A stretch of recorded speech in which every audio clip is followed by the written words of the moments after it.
আমি এসে গেছি আজ মংস অফ কলিযুগ। তো এটা একটা পডকাস্টিং কোম্পানি। সো আমার আজকে হচ্ছে পডকাস্ট, তো স্টুডিওতে চলে এসেছি। আর আমার এটা প্রথম এক্সপিরিয়েন্স, ফার্স্ট এক্সপিরিয়েন্স পডকাস্টের জন্য। আগে তো টকশো হয়েছে, বাট এটা ফার্স্ট এক্সপিরিয়েন্স। তো দেখি কি হয়। তো আজকে আমি একা এসেছি। অন্যবার যতবার আসি কোথাও এরকম সিচুয়েশনে বা এরকম কোনো প্রোগ্রামে, তো ম্যাডামও আসে। তো আজকে একা এসেছি, তো চলো দেখি কি হয়।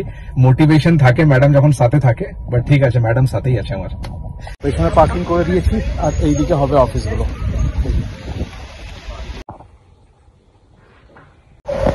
তো পডকাস্ট ডান হয়ে গেল, অনেক কোয়েশ্চেন্স, অনেক কিছু।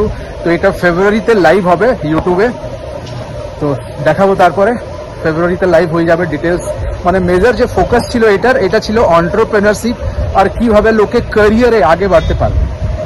তো ভালোভাবেই হয়ে গেল। চলো, let's wait for the live. আজকের ভিডিও শুরুটা আমার ইচ্ছেই ছিল যে বরের ওখান থেকেই হোক ফ্রেন্ডস। তো স্টার্টিংয়ে তোমরা দেখতেই পেলে আজ ওর জীবনের প্রথম পডকাস্ট, যেটা কিনা আমি খুবই এক্সাইটেড। আমার খুব ভালো লাগছে, আমার বরের এক একটা স্বপ্ন আস্তে আস্তে সত্যি হচ্ছে। দেখো এই জায়গাটায় আসার জন্য না ও ভীষণভাবে মেহনত করেছে, আর আমি সেই মেহনতটা সব থেকে কাছের থেকে দেখেছি। মানে সব থেকে কাছে যেটা হচ্ছে যে ও কতটা স্ট্রাগল করেছে, রাতের পর রাত জেগে জেগে। আমাদের বড় বাবু যখন হয়েছিল ফ্রেন্ডস, আমাদের জীবনের অনেক বড় স্যাক্রিফাইস কি আমরা দুজন একসাথে ছিলাম না। আমি মায়ের ওখানে ছিলাম, আর আমাদের জীবনের মানে প্রথম কর্পোরেট ট্রেনিং তাজ হোটেল এসেছিল ঠিক সেই টাইমেই, যেই দিন বড়বাবু হয়েছিল সেই দিনই। তো সেই কারণে আমি ওকে বলেছিলাম যে তুমি আগে ক্যারিয়ারটা সামলাও, বিকজ ওটাতেই আমাদের গোটা জীবনটা স্মুথ হবে। তুমি কোনো টেনশন নিও না, তোমার কাজ হয়ে তুমি আসো, আমি এখানে ঠিক আছি। মানে ওর একটু খারাপ লাগছিল, ও থাকতে পারছে না। ডেফিনেটলি আমারও লাগছিল। মানে জীবনে অনেক বড় বড় স্যাক্রিফাইস করে ফ্রেন্ডস আজকে এই জায়গাতে আসা। আজকে সিরিয়াসলি ফ্রেন্ডস আমিও অতটাই এক্সাইটেড, আমার খুব ভালো লাগছে। কারণ আজকে সকাল থেকে না ওকে আমি খুব এক্সাইটেড দেখছিলাম আর কি। ভীষণ মানে খুশি খুশি ছিল কি আজকে ওর প্রথম ব্রডকাস্ট। তো যাই হোক, ওর হয়ে গেছে, এই মাত্র ফোনে কথা হলো। তাহলে সাবধানে আসো, ওর গাড়িটা চালিয়ে আসছে। আর হ্যাঁ, প্রথমবার আজকে ওর না যখন ট্রেনিং থাকে ফ্রেন্ডস, আমি না বলি তুমি বুক করেই যাও। তা আজকে বলছে দেখো আমি নিজের গাড়িতে যাবো। বললাম ঠিক আছে তুমি যাও। মানে কি হয় না ফ্রেন্ডস, যখন কোনো ট্রেনিং মিটিং কাজে যায় না, আমি বলে দেখো তুমি ওই দিকেই ফোকাস করো, ওই রাস্তায় গাড়ি চালানোতে ফোকাস করে তো লাভ নেই। কিন্তু আজকে আরো কিছুতেই শোনেনি। না ঠিক আছে, কোনো অসুবিধা নেই, তুমি সাবধানে যাও। আর আজকে না ফ্রেন্ডস গাড়ি এত আস্তে চালাতে হচ্ছে যে কি বলবো, কারণ সকাল থেকে না জিরো ভিজিবিলিটি। মানে গ্রুপে সব ফ্রেন্ডসদের মেসেজ আসছে যারা কিনা নিজের নিজের কাজে বেরিয়েছে সকালে। মানে ধরে নাও আধা ঘন্টা রাস্তাটা 1.5 ঘন্টা লাগছে। মানে এতটা, যারা সকালে গেছে তাদের তো আরো বেশি অসুবিধা। ঘুম থেকে ওঠা সব থেকে মেন যেটা আমার ছিল, আমি তো ঘুম থেকে উঠে আগে স্নান করে ফ্রেন্ডস আগে ঠাকুর পুজো করি। দেখো পুজো টুজো তো সকালবেলায় প্রথম কাজ, তাই কি না বলো? পুজো করে পরে সব থেকে প্রথমে রান্নাঘরে গিয়ে রান্না করা, কারণ ও যেহেতু টাইমে বেরাবার ছিল। তো আমি বললাম কি খাবে, বলছে আলু সিদ্ধ ভাত করো। তো বললাম দেখো আলু সিদ্ধ ভাত করা যাবে না, কারণ ঘি বাড়ন্তি আছে ঘরে, এই ঠান্ডায় না আমি আর ঘি বানাতে পারিনি। তো বললো ঠিক আছে তাহলে তুমি পোস্তর ঝোল ভাত করো। তো বরকে পোস্তর ঝোল ভাত বানিয়ে দিয়েছি, তারপরে ওই রুটি করলাম। তা আমি এখনো ভাত খাইনি, আমার ভাত খেতে মন করে না। রুটি করতে হলো আমার বড়বাবুর জন্য। বড়বাবু আবার ভাত হয়েছে তাও ভাত খাবে না, ফ্রেন্ডস মা রুটি দিয়ে দাও। তো পোস্ত আর রুটি খেলো, চিম্পু মাকে ভাত খাওয়ালাম, বড় ভাত খেয়ে গেছে। আর আমি একটি রুটি খেয়ে আসছি, আমার এখনো খিদে পাইনি। খিদে পেলে তখন নয় ভাতটা খাবো। তো এখন যেটা করবো ফ্রেন্ডস, ঘরটা একটুখানি মানে বাবুদের বই ঠই পড়ে উঠলো, তো ওগুলো এলোমেলো আছে, ওগুলো টিপটপ করে নিই। আর জানো তো আমার বাড়িতে জমেছে এই এত কটা বাটি আর প্লেট। সবাই আমাকে কিছু না কিছু দিয়েছে। এবার তাদের সবাইকে তো এই ভরেই দিতে হবে বলো। তা নিজের জন্য ঘরের জন্য কিছু বানাতে গেলে ফ্রেন্ডস অতটা চিন্তা হয় না, অতটা হেডেকও হয় না কি বানাবো কি না। তবে কাউকে কিছু দিতে গেলে মনে হয় যেন বাটিটা দিচ্ছি ফেরত, তো একটু ভালো কিছু বানিয়ে দিই, এরকম একটা ব্যাপার। মানে ভালো কিছু বলতে স্পেশাল কিছু, যেটা কিনা নর্মালি রেগুলার ঘরে হয় না। তা আমাকে বর বললো তুমি ঘুগনি বানাতে পারো। দেখো ঘুগনি বানিয়ে ওই পেঁয়াজ কুচি টক জল এগুলো দিয়ে না সামনে বসিয়ে খাওয়াতে মজা। কি আরো খাবে তো দিতে পারবো, কিন্তু না ঘরে ঘরে দিয়ে এলে মানে ওই ব্যাপারটা নেই। আমি তো পার্টিটা সবার ঘরে ঘরে দেবো। এবার তাহলে তুমি ঠেকুয়া বানাও, ঠেকুয়াও ভালো বানাও। তা সকালবেলাতেও ঠেকুয়ার জন্য ওই শুকনো নারকেল মানে গোলা বুড়া চিনি পাউডার, তো ওগুলো সব আমাকে ব্লিঙ্কিট করে দিল। তারপরেও বেরিয়েছে, তো ওগুলো সব রাখা আছে। এখন শুরু করবো ঠেকুয়া, ঠিক আছে? তো চলো এবার ঝটাপট তাহলে এই যে কম্বলটি গুটিয়ে নিই। গুটাতে পরে বরের ফোন চলে এসেছিল, তো ওর সাথেই কথা বললাম।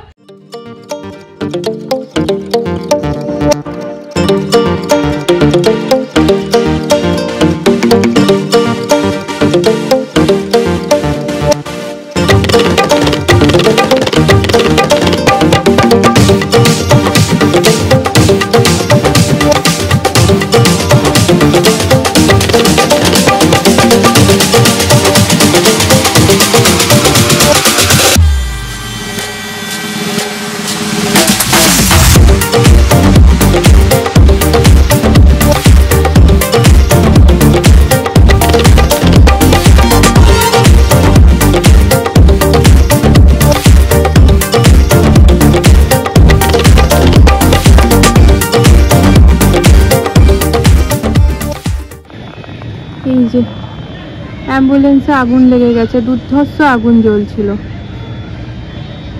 কিচ্ছু দেখা যাচ্ছে না। এতক্ষণে সবাই জল দিয়ে আগুনটাকে নিভাচ্ছে। এখানে অব্দি পুরো স্মেল আসছে, মনে ধরছে যেন অ্যাম্বুলেন্স।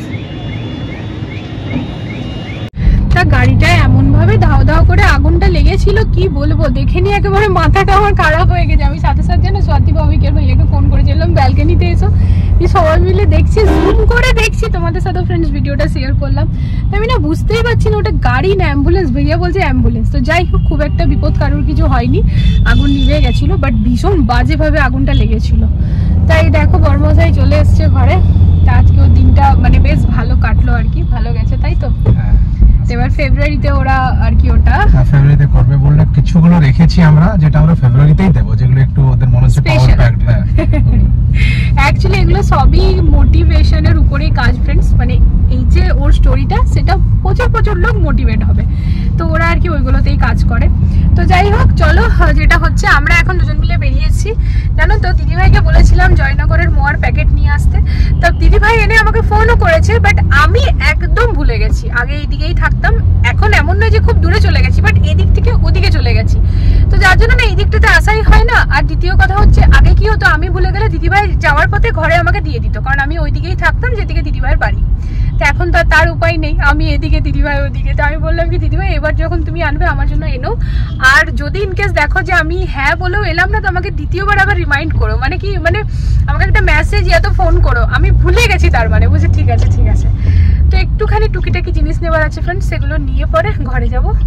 ঘরে গিয়ে আজকে ওই যে বললাম ঠেকুয়া বানাতে হবে।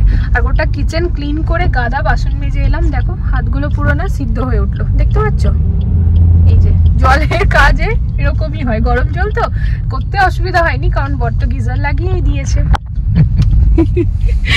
তো ওই করে এলাম আর কি। এই যে আমাদের জন্য স্পেশাল অর্ডারে এসছে ফ্রেন্ডস আমাদের সোফার কভার, এই গ্রিনটা দেখছো, এটাই। हाँ वही है कलर, के लिए खोल के दिखाओ भैया। ये तो नहीं सुंदर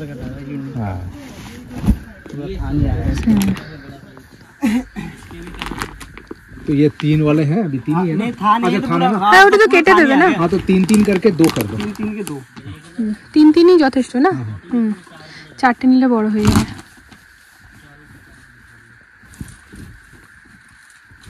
तीन कितना हो रहा है देखना ना थोड़ा सा। 3 इतना हो रहा है। हाँ এই তো ছোট হয়ে যাবে না তো। নাচোসের মধ্যে খুব ভালো খেতে, দাঁড়াও এই কুশনগুলোকে সরাও। তো আমরা ফ্রেন্ডস একান্তই কনফিউজ ছিলাম, তো ভাইয়াটাকে ভিডিও কলে দেখানো হলো, তো আমরা নিয়ে এসেছি, তবে এখন ইন্টারলক করা হয়নি, ওরা একেবারে ইন্টারলক করে দেয়। এক্সট্রা থাকবে না বেসিকটা এদিকে ঢুকে যাবে। হ্যাঁ দুদিকে 3টে, আমার 1 মিনিট দাঁড়াও, আমার দুদিকে 3টেই বোধহয় লাগবে, আমার মনে হয় 2টো আমরা এক্সট্রাই নিলাম, তো এইগুলো তো চলে আসবে। আরে কালারটা ভালো আছে। দাঁড়াও এমনি করে ঢুকিয়ে না। ঢুকিয়ে বলো ঢুকে গেল। এমনি করে, হ্যাঁ পুরো প্রপার 3টে চেক একটু বেশি ছিল, ওইদিকে ঢুকে যাবে। বললাম না প্রপার 3টে। ঠিক আছে না? ইভেন যেন ওইদিকেও পুরো 3টেই দেখো না, এদিকে এদিকে 3টে এখানে করো করো করো, শেষ করে নিচে ফেলতে দাও না, ফেলতে দাও, ঝাড় দেওয়া আছে আমার নিচে। ঢুকিয়েছি, হ্যাঁ দেখছো পুরোপুরি 3টেই, বললাম না 3টে ওটা নাপই থাকে না। এদিকে 3টে যদি করো কোথায় কাটাবে, এখানে কাটবে না। এই যে আমার কিচেনের জন্য ইনাকেও নতুন নিয়ে এলাম ফ্রেন্ডস, তার কারণ হচ্ছে যেটা লাগানো আছে এটা এবার কাঁচার পালা, কারণ বেশ অনেকদিন হয়ে গেল, তো এটাকে এই যে খুলে দিলাম আর এটিকে লাগিয়ে দিলাম, এবার ইনি থাকবে এখানে। এদিকে এই বাটিগুলো না আমরা কিনেছিলাম, এগুলোকে চেঞ্জ করে নিয়ে এলাম। একটা খুলে দেখাও গো, খুলে একেবারে ক্রকারি ইউনিটে সেটই করবো।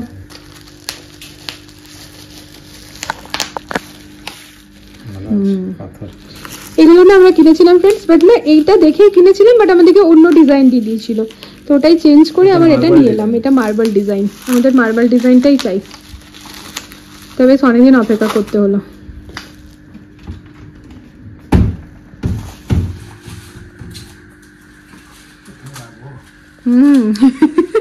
এবার জায়গা পুরো ভরে গেছে আমাদের রেখে রেখে। এই যে এই বাটিগুলোর উপর রাখো না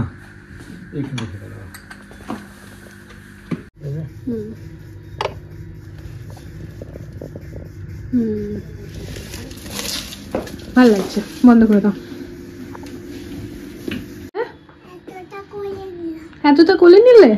এই যে ও ব্যস্ত হয়ে যাচ্ছে ফ্রেন্ডস। আমি এখানে গোলাটাকে একটুখানি গ্রেট করছি, কারণ হচ্ছে এখানে ঠেকুয়ার আমি চিনি পাউডার নিয়ে নিয়েছি, মৌরি দিয়েছি, এর মধ্যে সুজি দিয়েছি আর আটা, তো ভালো করে মিক্স করে তারপর আমি এখানে রিফাইন অয়েল দেবো। দেখো ফ্রেন্ডস, আমাদের বাড়িতে না এই রিফাইন অয়েল কিন্তু আমরা খাওয়া ছেড়ে দিয়েছি, তাই আনি না, তো সরষের তেলই দুটোতে ঢেলে রাখি, কিন্তু আজকে ঠেকুয়ার জন্য দরকার পড়লো।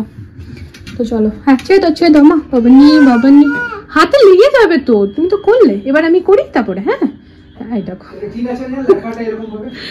হ্যাঁ তো এখানে ঠেকুয়া কিন্তু আমার বানানো শুরু হয়ে গেছে ফ্রেন্ডস। আর এই যে এখানে বেশ সুন্দরভাবে হচ্ছেও, কিন্তু মজার ব্যাপার এইটা দেখো, আমার ছোট মেয়ে করেছে, নিজে একেবারে হাতটা ধুয়ে পড়ে, এবারে ওই খাবে এটা। হ্যাঁ একটা মাম্মামের জন্য রেখে নি, মাম্মাম পরে খাবে, ঠিক আছে? দেখো ডিজাইনটাও খুব সুন্দর করেছে একেবারে।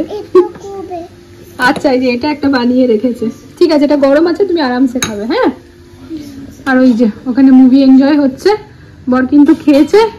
কি গো বলো কেমন? মিষ্টিটা ঠিক আছে? ওই আমাকে বললো তুমি ঠেকুয়া বানাও, ঠেকুয়া তো তুমি বেশ ভালো বানাও, তার ঠিক আছে, আসলে ওরই খেতে মন করেছিল, বুঝেছো? তো এগুলো কিন্তু বানাতে বেশ টাইম লাগবে, আর এটাও বুঝতে পারছি এগুলো বানানোর পর আমার কোমরটা একটুখানি যাবে, মানে অনেকক্ষণ দাঁড়িয়ে করছি তো। 2 মেয়ে যেহেতু আমার অপারেশন করে ফ্রেন্ডস, তো আমার এই শীতকালে না কোমরের সমস্যাটা বেশ ভালোই থাকে।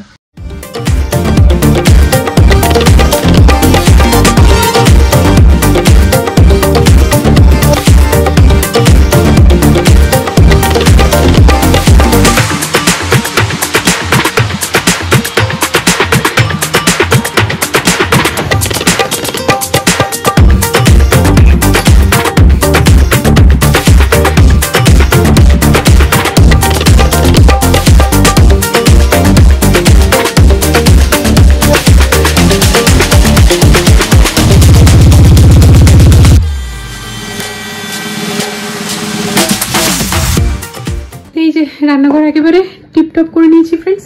তা কড়াইয়ের মধ্যে আছে তেল, এটাকে এখন অ্যাজ ইট ইজ ছেড়ে দিলাম। আর আজকে দেখো কি কাজের কাজ করেছি, স্টিলের কড়াইটাতে করেছি, একটুও কোথাও পড়েনি, কিচ্ছু হয়নি, আর আমার ঝট করে মাজাও হয়ে যাবে। তো সকালবেলায় তেলটাকে ছেঁকে নেবো, মুড়িগুলো আছে তারপর হয়ে যাবে। তো এখন আর কিছু করছি না, ছেড়ে দিলাম এটা, কালকে রান্নাও হয়ে যাবে। আর দেখো এখানে না এই হাঁড়িটার মধ্যে টোটাল 40টা ঠেকুয়া আছে, একটু খুলে দেখাই। বাকি না সবাইকে যার যার দেওয়ার ছিল বাটিতে আমি দিয়ে এসেছি। এই দেখো খুলে দেখাবার চক্করে ফয়েল পেপারটাই ছিঁড়ে দিচ্ছি। তো এই দেখো সবাই ভীষণ নাম করছে খেয়ে পরে, তো আমার কষ্ট সার্থক। ভাইয়াকে মানে ভাবিতে বাড়ি সব থেকে প্রথমে গেছিলাম, আমার পাশেই হয়, তো আমার 2 পাশেই আর কি, একজনের প্লেট ছিল একজনের বাটি। তো ভাইয়া খেয়ে বলছে ওয়াও ঠেকুয়া এত সুন্দর হয়। রান্না বান্নাও কমপ্লিট, মোবাইলের চার্জও শেষ, কিচেন পুরো ক্লিন, লাইট বন্ধ, পুরো 1 হাঁড়ি ঠেকুয়া রইল। এবারে ব্লগটা এন্ড করার পালা। ফোনে চার্জ একদম শেষ, চার্জে লাগাবো। তা ফ্রেন্ডস আমি থকে গেছি, আমি মানে ঘেটে ঘ হয়ে গেছি, এবারে কোমরটা যা ব্যথা করছে সিরিয়াসলি। তা আমার আবার কোমর ব্যথা এমন হয় না যে টেপা যাবে না, টিপলে পরে আমি আর হাঁটতে পারবো না। এই যে হেঁটে চলে বেড়াচ্ছি না, একটু যদি টিপে দেয় তো ব্যাস, তারপর আমি আর হাঁটতেও পারবো না, দাঁড়াতেও পারবো না। যখন থেকে বাবুরা হয়েছে অপারেশনের পরে এই হয়েছে, জানো তো। সিজার লোকে বলে না কি, যারা নর্মাল ডেলিভারিতে বাচ্চা হয়েছে তারাই বোঝে মা হওয়ার কি কষ্ট। হ্যাঁ আমার তো মনে হয় তাদেরকে শুনে তখনই জবাব দিই কি যে মা হয় সেই বোঝে মা হওয়ার কি কষ্ট, কারণ নিজের প্রবলেম আছে ফ্রেন্ডস। এই যে অপারেশন করে যাদের বাচ্চা হয় তারাই একমাত্র জানে গোটা জীবন ভরের ব্যথা। গোটা শীতকালে না এমন একটা অবস্থা, দেখো আমি না আজকে ঝুঁকে কাপড় কেচেছি না কিছু, কেবলমাত্র 2-2.5 ঘন্টা 3 ঘন্টা দাঁড়িয়েছিলাম এক লাগাতার, ব্যাস তাতে আমি আর দাঁড়াতে পারছি না, মানে অসহ্য ব্যথা করছে। এবার দেখো ওইটা নিয়ে আর মাথা ব্যথা করলে তো হবে না, সংসার ভাই চলতেই হবে নিজেকে। এখন যদি বলি উঠবো না, সেটা তো হয় না। তবে কথার কথা বলছি, কষ্ট কিন্তু যতটা নর্মালে সিজারও ততটাই কষ্ট, বলকি বলতে গেলে নর্মালে যে কষ্টটা সেটা ওই তখনকারই কষ্ট। হ্যাঁ অসহ্য যন্ত্রণা আমি জানি, কারণ আমি আমার বোনকে নিজের সামনে চোখের সামনে দেখেছি, কষ্ট প্রচণ্ড হয়, সিজারও কষ্ট হয় ভাই, কিন্তু সিজারটা লাইফ টাইমের কষ্ট আর কি। তো ঠিক আছে, চলো এত তর্ক বিতর্কতে গিয়ে লাভ নেই, যার যার ভাবনা তার তার কাছে। তো আজকের এই ব্লগটা এখানে এন্ড করে দেবো। আশা করি আজকের ব্লগটা তোমাদের ভালো লেগেছে। আমার তো খুবই ভালো লেগেছে ঠেকুয়া বানিয়ে, আর আজকে আমার বরের জীবনের দারুণ একটা দিন, ওর স্বপ্ন পূরণের দিন, ওর একে একে সব স্বপ্নগুলো পূরণ হচ্ছে। আমার খুব ভালো লাগছে ফ্রেন্ডস, এরকমভাবে সবগুলো পূরণ হোক, কারণ প্রচণ্ড মেহনত করেছে। তো এগুলোই হচ্ছে অ্যাকচুয়ালি, লোকে বলে না মেহনত করলে ইনকাম করব তখন মজা লাগবে, না গো, ইনকামের থেকেও বেশি আনন্দ লাগে না রেসপেক্ট, লোকের ভালোবাসা, এগুলো যখন পাই, তাই কি না বলো? আমি সিরিয়াসলি বলছি, আমি এখন আমার ওয়াচ টাইম পুরো হওয়ার অপেক্ষা করছি ফ্রেন্ডস। আমি যখন দেখছি না, মানে 2-3 ঘন্টা 4 ঘন্টা যখন দেখছি বেড়ে আসছে, আমার না কান্না পেয়ে যাচ্ছে। মানে কি বলবো, ওটা ভেতর থেকে না ইমোশনটা বুঝাতে পারবো না।